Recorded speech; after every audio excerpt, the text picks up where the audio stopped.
छोड़ना या अपनी जो सदस्यता है उसको रिन्यू ना कराना कहीं न कहीं ये बताता है कि क्या जेडीयू के अंदर यहाँ पर जो हम 2 फाड़ की बात करते थे या जो गुटबाज़ी की बात करते थे, क्या यहाँ से पासवान क्योंकि युवा हैं और ज़ाहिर बात है कि पीएम मोदी के साथ में जो ताल्लुकात उनके दिखाई पड़ते हैं, मंचों पर जिस तरह से वो नज़र आते हैं, पीएम मोदी उनको बेटा कहकर संबोधित करते हैं। बिहार में अगले मुख्यमंत्री चेहरे के मंथन के बीच में जेडीयू पार्टी से एक बड़ी खबर सामने आई, जहां जेडीयू को एक बड़ा झटका लगा। 50 साल पुराने रिश्ते को 17 मार्च को केसी त्यागी ने खत्म कर दिया। जेडीयू पार्टी की मेंबरशिप को रिन्यू केसी त्यागी ने नहीं करवाया और सीधे सीधे तौर पर पार्टी से हटने का ऐलान वो कर बैठे। और उनका ये कहना था कि अब वो नई विचारधारा को तलाशेंगे और साथ ही साथ उत्तर प्रदेश की राजनीति में अपने आप को आगे बढ़ाएंगे। इस बीच में कई बड़े सवाल खड़े हो जाते हैं कि जहां एक तरफ निशांत कुमार को लेकर बिहार के मुख्यमंत्री पर चर्चा चल रही है,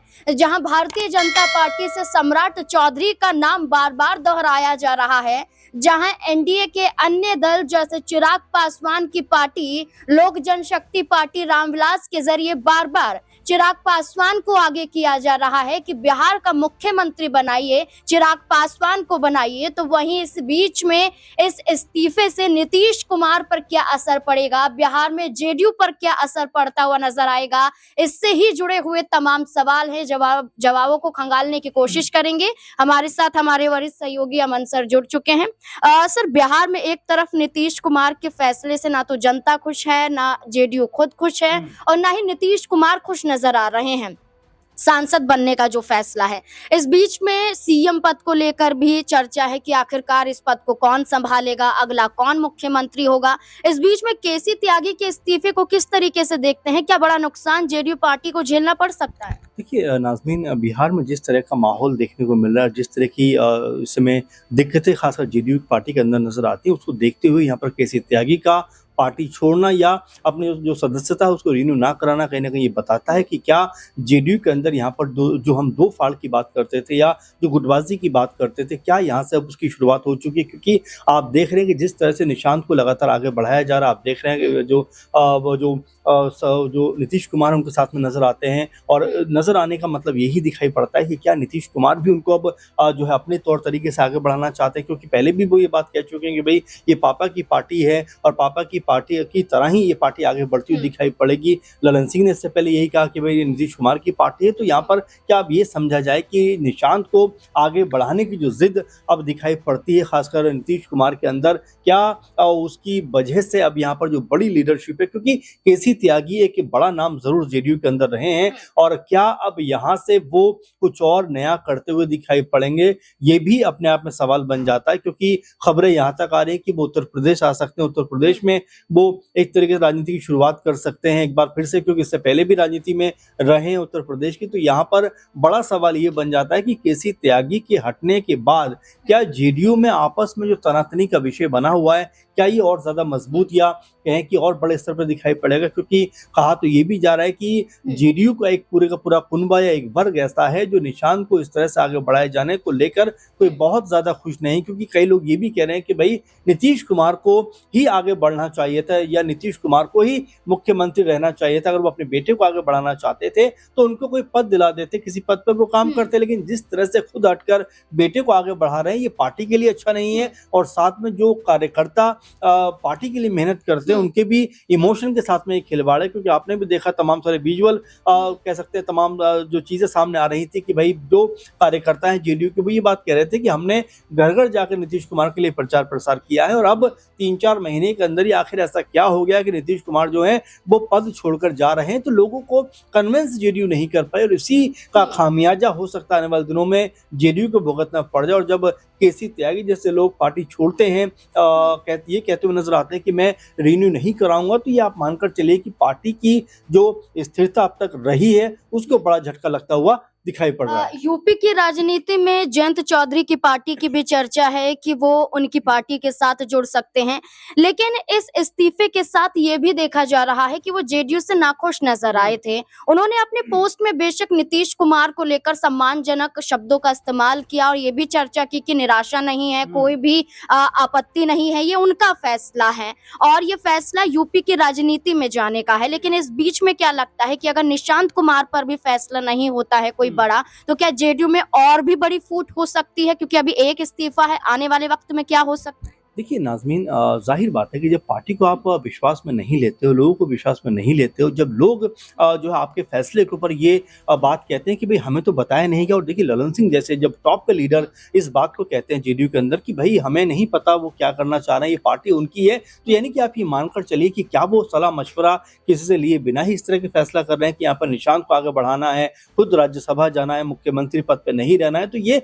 एक जवाबदेही कहीं न कहीं तय हो जाती है। क्योंकि देखिए आप एक पार्टी के नेता भी हैं, अध्यक्ष भी हैं, और ऐसे में अगर कोई फैसला आप करेंगे तो जो पार्टी की बड़ी लीडरशिप होती है उसके साथ आपको बैठना मेरे ख्याल से ज़रूरी हो जाता है कि भाई देखिए अब मैं जो है अब राज्यसभा जा रहा हूँ, और ये कह सकते हैं जो गद्दी है और जो बिहार है ये आपके हवाले, आप इसको बेहतर तरीके से चलाइए। लेकिन यहाँ पर जो जो बड़ी लीडरशिप है वो ही ये कह रही है कि भाई हमें तो कुछ पता ही नहीं इसके सबके बारे में। नीतीश कुमार का जातिगत फैसला है, व्यक्तिगत फैसला है, जो उन्होंने सोचा वो करते हुए दिखाई पड़ रहे हैं, तो इससे हमें कोई हर्ज भी नहीं है और हम इससे बहुत ज़्यादा खुश भी नहीं है, क्योंकि अगर पहले बता दिया गया होता तो शायद इस पे हम विचार रखते, लेकिन चूंकि अब वो विचार कर चुके हैं तो इस पे बात करने का कोई मतलब रह नहीं जाता। अच्छा, इस बीच में चिराग पासवान की पार्टी का बार-बार ये कहना कि चिराग पासवान को मुख्यमंत्री बनाइए, और चिराग पासवान का बयान भी सामने आ जाता है जो कहते हैं कि वो सम्मान करते हैं उन बातों का जो भी कहा जा रहा है उनकी पार्टी के जरिए।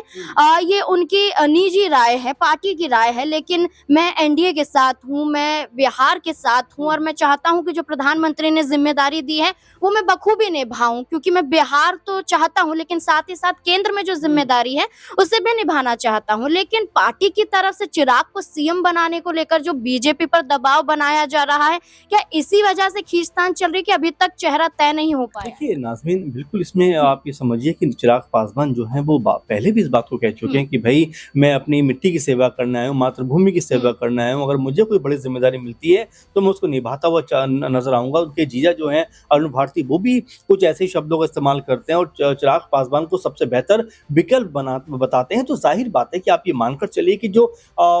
एलजेपीआर है वो भी कहने के अंदर खाने में ये बात सोच रही है कि उनके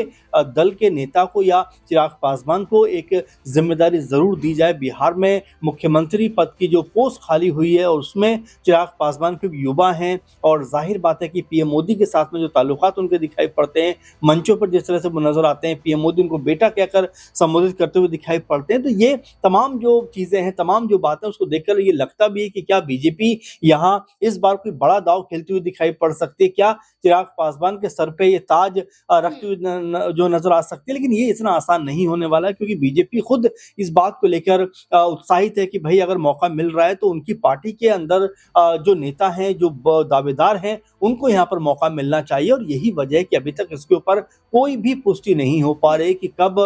मुख्यमंत्री पद के नाम का जो नाम फाइनल होना है वो कब होगा, किसके नाम पर मोहर लगेगी, कब शपथ ग्रहण समारोह होगा। तमाम चीजों को लेकर अभी जो है गोलमोल बातें की जा रही हैं, क्योंकि आप देखेंगे कई लोग ये भी कह रहे हैं कि भाई 10 अप्रैल के बाद जो वो कह सकते हैं नीतीश कुमार अपना पदभार संभालेंगे राज्यसभा में, तो उससे पहले या उसके आसपास कहीं ये हो सकता है। तो अब देखिए, अगर उन्होंने कह दिया कि मैं मुख्यमंत्री नहीं रहना चाहता हूं, तो इतना लंबा समय लेने की अब मेरे ख्याल से कोई जरूरत नहीं है। लेकिन यहाँ पर अगर इतना वक्त लिया जा रहा है तो आप ये मानकर चलिए कि अंदर खाने में स्थिति को सटीक बैठ नहीं पा रही है। हो सकता है कि तालमेल को लेकर भी आपस में एक तनातनी का जो माहौल है वो बनता हुआ दिखाई पड़ता है, क्योंकि अभी तक किसी भी एक नाम के ऊपर मोहर नहीं लगी है, चाहे वो बीजेपी खेमे का हो, चाहे जेडीयू खेमे का हो या एलजेपीआर खेमे का हो। तो ये पता चलता है कि क्या यहाँ पर आपस में भी कह सकते हैं कि यहाँ गुट बने हुए हैं, कि आपस में भी जो नेता हैं वो ये चाहते हैं कि रस्साकशी का जो माहौल है उसके जरिए कि भाई हमें ये पद मिलना चाहिए, हमें ये पद मिलना चाहिए। तो अभी तमाम सारी चीजें जो कुछ दिनों में खुलकर सामने आ जाएंगी, लेकिन फिलहाल ये